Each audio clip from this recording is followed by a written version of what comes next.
அரசியல் தெரியாமல் பேசுகிறாங்களான்னு எனக்கு தெரியல.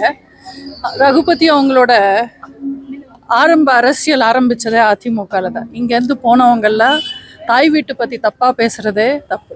அதிமுகன்றது திமுக மாதிரி ஊழல் ஆட்சி நடத்தி குடும்ப கட்சி நடக்கலை. நாங்கள் மக்களுக்காக நல்லாட்சி கொடுத்தவங்க, மக்களுக்காகவே ஒரு இயக்கத்தை, இந்த இயக்கம் குடும்பமாக இருந்து மக்களுக்காக செயல்படுது. இந்த இயக்கத்தை பற்றி பேசுறதுக்கு திமுகவில் இருக்கிற யாருக்குமே அருகதை கிடையாது. இது பிளவுபடாது. போக போக இன்னும் எவ்வளோ பலமாக இருக்குது, எவ்வளோ பெரிய கட்சியாக வரும், திமுகவோட கதி கலங்க வச்சு ஆட்சியை எவ்வளோ பலமாக அமைக்க போகிறோன்றது இன்னும் 2 வருஷத்தில் பார்க்க போகிறோம். அவங்க நேரம் நல்லா இருந்தால் இன்னும் 2 வருஷம் திமுக ஆட்சி ஓடும். அவங்களோட பாவங்கள் இதே மாதிரி ஏறிக்கிட்டே போனால் 2 வருஷம் கூட இந்த திமுக ஆட்சி தாங்காது. இல்லை, போலிங் பார்த்தீங்கன்னா ரொம்ப கம்மியாக இருக்குது. மக்கள் பாதி பேர் இது அவங்களுக்கான தேர்தலாக பார்க்கல. நம்ம யாருக்கு ஓட்டு போட்டாலும் தமிழ்நாட்டில் ஆட்சி மாற்றம் வராதுன்றதுக்காக நிறைய பேர் சோர்ந்து போய் வெளியில் ஓட்டே போடலை. 62% தான் போலிங் ஆயிருக்கு. ரொம்ப கம்மியான போலிங்.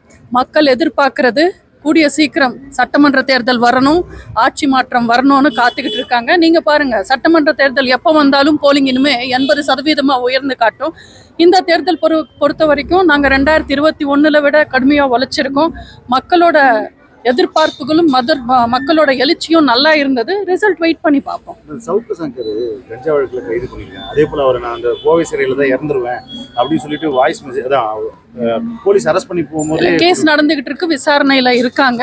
அவங்களுக்கு இப்போ கேஸ் விசாரணையில் இருக்கும்போது நான் எதுவும் பதில் சொல்ல முடியாது. விசாரணையில் இருக்கு. கண்டிப்பா அவருக்கு தேவைப்படுற ஆதரவு உண்மை இருந்தா நாங்க கண்டிப்பா அவருக்கு ஆதரவா நிற்போம். அவர் மேலே கஞ்சா வளர்த்துறாங்க. தமிழகம் முழுவதும் கஞ்சா அதிகரித்திருக்குங்களா? உங்களுக்கு தெரியாதா தமிழ்நாட்டில் இன்னைக்கு கஞ்சா எவ்வளோ வளர்ந்துருக்குன்னு? அந்த கஞ்சா வழக்குல யார் இருக்காங்கன்னு, அவங்க யாருக்கு சம்மந்தப்பட்டு இருக்காங்கன்னு, அப்போ நேர்மையா உண்மையா இந்த அரசாங்கம் விசாரணைக்கணும்னா ஃபர்ஸ்ட் யாரை விசாரிக்கணும்? அந்த சையத் பாஷா அந்த கஞ்சா கேஸ்ல உள்ள போனவர் யாருக்கு நெருக்கமா இருந்தாரு? இன்னைக்கு அமைச்சராக இருக்கிற உதயநிதிக்கும் அவரோட குடும்பத்துக்கும் நெருக்கமா இருந்தாங்க. அவங்களையே விசாரிக்கல. ஏன் 100 கிராமோ 10 கிராமோ இருந்தது இல்ல இருந்ததா சொல்ற சவுக்கு சங்கரை தான் விசாரிக்கணுமா? எவ்வளவோ குஜராத்ல பிடிச்சிருக்காங்க, அவரை கையுங்காலுமா பிடிச்சிருக்காங்க. தமிழ்நாட்டுல கண்ணுக்கு முன்னாடி ஸ்கூல் முன்னாடி, காலேஜ் முன்னாடி, கோவில் வாசல் முன்னாடி எல்லாம் கஞ்சா வித்துக்கிட்டு இருக்காங்க. இதுக்கெல்லாம் விசாரிக்காத போலீஸ் இந்த விஷயத்துல மட்டும் எதுக்காக? அவர் நியூஸ் சேனல்ல பேட்டி கொடுக்குறாரு, எங்களுக்கு ஆதரவா பேசிக்கிட்டு இருக்காரு. அதனால இன்னும் கடுமையா நடவடிக்கை எடுக்கிறாங்க. பார்ப்போம். உண்மைன்றது உலகத்துக்கு கண்டிப்பா தெரியும். தப்பு செஞ்சவங்க யாரா இருந்தாலும் தண்டனை கிடைக்கும். சாதி ரீதியா சினிமா துறையிலேயே அரங்கேற்றி வருது. இந்த ரஞ்சித் ஒரு குழுவாகவும் அதே போல பல்வேறு குழுவா பிரிச்சுட்டாங்க.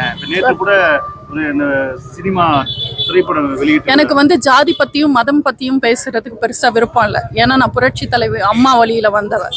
சினிமா எந்த ரீதியிலையும் சுதந்திரமா செயல்படாது. திமுக ஆட்சி காலத்துல நீங்க பாத்தீங்கன்னா, அதிமுக ஆட்சி காலத்துல யார் படம் ரிலீஸ் ஆகுது, யாருக்கு தியேட்டர் வேணும்ன்றது அரசாங்கம் தலையிடாது. ஆனா இன்னைக்கு யார் படம் எடுத்தாலும் ரெட் ஜெயிண்ட் மூவிஸ்க்கு தான் வைக்கணும், இல்ல சன் மூவிஸ்க்கு வைக்கணும். இதுதான் நிலவரம். இது உண்மை. இப்போ மட்டும் இல்ல, திமுக எப்போ ஆட்சிக்கு வந்தாலும் சினிமா சுதந்திரமா இயங்காது. சினிமா மட்டும் இல்ல, எந்த வியாபாரமும் நிம்மதியா சுதந்திரமாவும் இயங்காது. தேங்க்யூ.